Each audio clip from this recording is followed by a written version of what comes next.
Welcome to the College Football Bros. I'm Michael Newman. I'm Ryan Newman. And I'm Trey Newman. This is the final episode of our quarterback rankings. We already ranked the starting quarterbacks in every Power 5 conference and the top G5 and independent quarterbacks. Now we're going to put them all together. This is our top 15 quarterbacks in the country. Ryan, who fell 15th on our group list here? Yeah, number 15, we had Cam Rising from Utah. Kind of wasn't even supposed to be the guy last year, right? We had my former boy Charlie Brewer that was the starting quarterback for Utah to begin last season, but Rising just I don't want to sound too corny right now. I'm not going to do it. Rose. Yeah. No, I got a doc on there.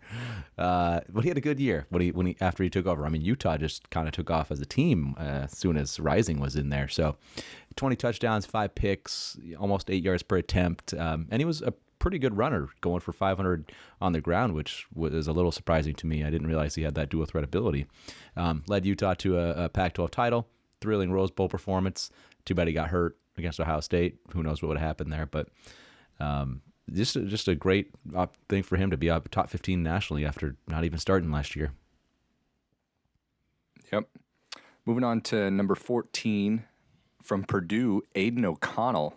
And I think a lot of people might be surprised to hear that Purdue probably has the second best quarterback in the Big Ten going into the year, mainly just because Purdue, you don't think of Purdue in that upper echelon of that conference. But Aidan O'Connell, he's the man. Over 70% completions last year, 28 touchdowns, led them to the thrilling Music City Bowl win over Tennessee. I mean, I guess if you want to point to the bad news is that he lost David Bell to the NFL. Milton Wright was supposed to be one of his go-to receivers this year, ruled academically ineligible. But I mean, despite that, Jeff Brom continues to find ways to churn productive offenses. I think O'Connell's talent and play will help elevate the receivers that they have. Yep. Moving on to number 13 is Brennan Armstrong of Virginia. This is the first of 5 ACC quarterbacks on this list that were all very difficult to rank if you watched our ACC episode. Neck and neck. Yeah, very neck and neck. So, but on this overall list, Armstrong came in 5th out of those, but had a breakout season last year, 4,400 yards, 40 total touchdowns, 10 interceptions. And the passing game had to kind of carry Virginia last year because the running game wasn't great. They lose, pretty much all of their top offensive linemen going into this upcoming year. So they're going to need the quarterbacks and receivers again to carry them. And I would think they'll do a pretty good job of it. Yep, definitely think so too. All right, but let's move on to number 12. We have another ACC quarterback, Sam Hartman from Wake Forest. We all came up with our individual list here, and I actually had him much higher. I had him 6th, so I guess higher than my bros. But when you consider how razor-thin margin it is between these quarterbacks, and we kind of just talked about ACC even and be more specific, these are all so close. The difference between 6 and 12, like you could say Sam Hartman's 12, and I'm like, okay, I'm fine with that, But my personal list, I just had him a little higher.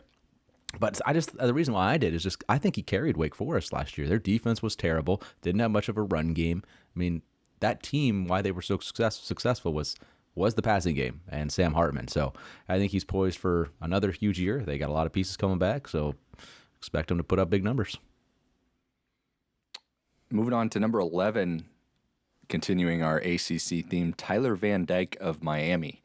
Only a freshman last year in really what was supposed to be the big year for De'Aaron King. It ended up being an exciting start to a career for Van Dyke. Almost 3,000 yards, averaged 9 yards per attempt, threw 25 touchdowns. And the second half of the season, he took off. And that's what really has Miami fans very excited.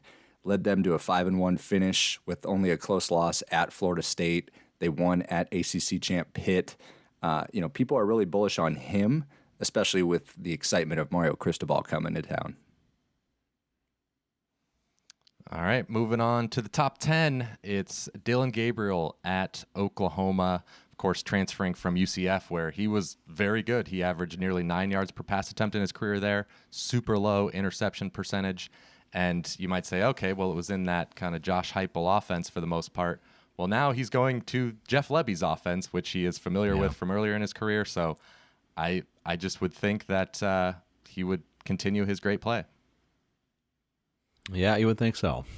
All right, moving on to number 9. We have ACC quarterback number 3, or is it number 4 already? I think it's 4. 4. If I'm not mistaken. Yeah. Devin Leary. Devin Leary from NC State. Just 12 games last year, threw for nearly 3,500 yards, 35 touchdowns to just 5 picks. Led the Wolfpack to a 9-3 season, and a couple of those losses were super, super close. So his efficiency and just how good he was throughout the whole season for them kind of carried them. I mean, they had a good defense to rely on a little bit too, but they got a lot coming back. I would expect him to have another fantastic season. Absolutely. All right, number 8 is Quinn Ewers of Texas, and now he's kind of the first wild card that we have. Oh boy, here we go. Yeah, just a little bit lower than you guys on this one. Talent alone puts him kind of in this spot, just given what his second highest quarterback recruiting ranking ever. So you have to think though that he'll succeed given how much production Steve Sarkisian gets out of his quarterbacks. Last year, he had Casey Thompson playing great. Obviously, the run that he had at Alabama. But even Washington and USC before that, he was churning out good quarterback play. Ewers also has incredible skill talent around him to help. Bijan Robinson at running back. He'll be a focal point for defenses. Then you got Xavier Worthy on the outside. Wyoming transfer Isaiah Nair to throw to. So he's in a good position to succeed, and that's what I think we were looking at here. He's got Arch Manning breathing down his neck. No, I think some people not this year. Some people are probably going to take issue with having Quinn Ewers that high, but I think it's understandable because I get it. He's never thrown a college pass, but once we get to the top of the list, you're going to see two guys who going into last year had thrown very few college passes, and yet are two of the best quarterbacks in the country. You have to project a little bit. Yeah, you have to. Making a projection there. Number 7, though, is KJ Jefferson of Arkansas. And Kendall Briles, his offensive coordinator, I think is one of the best in the country. He did a great job with Jefferson last year. Utilized his running ability, over 600 yards rushing. Didn't ask him to throw a ton. They were 9th in the country in terms of their percentage of run plays. But when he did throw, to his credit, he was extremely efficient. I think the only slight question mark I have going into next year is that he loses Treylon Burks, who was, of course, one of the best receivers in the country. Yeah. But, there's a reason he's this high. I believe in him. Yeah, and I believe in the offensive coordinator. Yep. And Hazelwood comes in from OU to help kind of fill the void of Burks. So, there's still going to be some pieces to work with. So, I trust Kendall Briles, though. This is the first time Briles has had a returning quarterback in his career as an offensive coordinator. I mean, it does seem like because he leaves a lot. True. Yeah.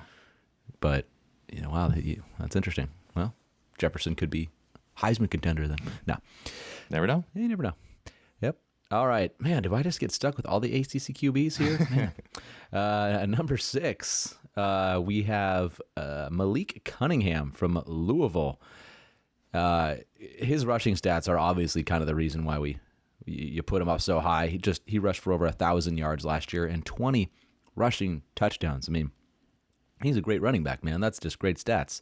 But you also consider how effective he is through the air. Super efficient. 19 touchdowns last year to just 6 picks. Over his career, he's a 62 touchdowns, 24 picks. So he's had a good long career there already. And in Louisville's offense, man, he has been Louisville's offense. I just am kind of trying to think about what they would have been like the last couple of seasons without him. I think they would have really struggled a lot more without him. So I think he's a huge factor for them and kind of carried them. And I think he's deserving of being number 6 ranked here in the nation. Yep. Number 5, Hendon Hooker of Tennessee. Talk about efficient. He's one of the most efficient quarterbacks in the country. 31 touchdowns, 3 picks last year. And he was doing so in a new offense, of course, with Heupel and being in the SEC since he was previously in the ACC at Virginia Tech. But almost 10 yards per attempt, nearly 70% completions. Not to mention, he had over 600 yards rushing. And, he really blossomed into a great quarterback. And you'd think maybe a second year in Heupel's system and with the excitement around the Vols going into this year, he could be one of the best in the nation. I saw a tweet today about him. Like somebody was trying to dog him a little bit. Like they threw like, oh, if you just a little bit of pressure or something, and you can kind of get to him, you can kind of get him rattled. And they just showed a couple of bad passes, like threw it over a guy's head one time or something, a couple times. Like, dude, look at the stats, man. What are you talking about? Yeah. Like everybody's gonna throw a bad pass now and then. I don't know. It's just like somebody's just looking for somebody to complain. I've heard His numbers were incredible. I've heard people dog. I don't know if it's Lincoln Riley offense or Caleb Williams. They're just like, oh, all you gotta do is just rush 3 and drop 8. Rush 3 and drop 8. You got him. And it's like, if it were that easy to stop, I'm sure that can be effective. But if it were that easy to stop Lincoln Riley's offense, do you think over the past like 6-7 years, someone would have done that? Like, or they would have done it every game and been really effective. I'm sure it has its moments. Lincoln Riley's offense will just, Lincoln Riley will just run it all over you if you do that. Like, good luck. All right. Anyway, that was an aside. Number 4, we've got Grayson McCall of Coastal Carolina. Over the last 2 seasons, he has 54 touchdowns to just 6 interceptions and a crazy 11 yards per pass attempt. He's also a very strong runner, so he adds that element. And Coastal Carolina, before he took over as starting quarterback with Jamie Chadwell, was 5-7. That was year 1 of Chadwell. He took over. They are now 22-3 with McCall, and he's clutch too. He always seems to come through in the big moments in the fourth quarter. He's awesome. He's losing a lot around him, so that it'll be kind of a big test of his skill this year. But he's kind of proven. I think he deserves this spot. I had him even higher. I think I had him at number 3 behind, in front of this next guy here. Okay. But behind C.J. Stroud, Bryce Young. This next guy, you just rush 3, drop 8, and he sucks. So. Exactly. That's all you got to do, man. Caleb Williams from USC. I actually had him at 5th, so, a little bit lower. I had him below. I also believe it was Hendon Hooker. I had him ahead of Caleb Williams. I'm still very high on him, but I guess I'm just slightly lower than my bros and maybe some people nationally.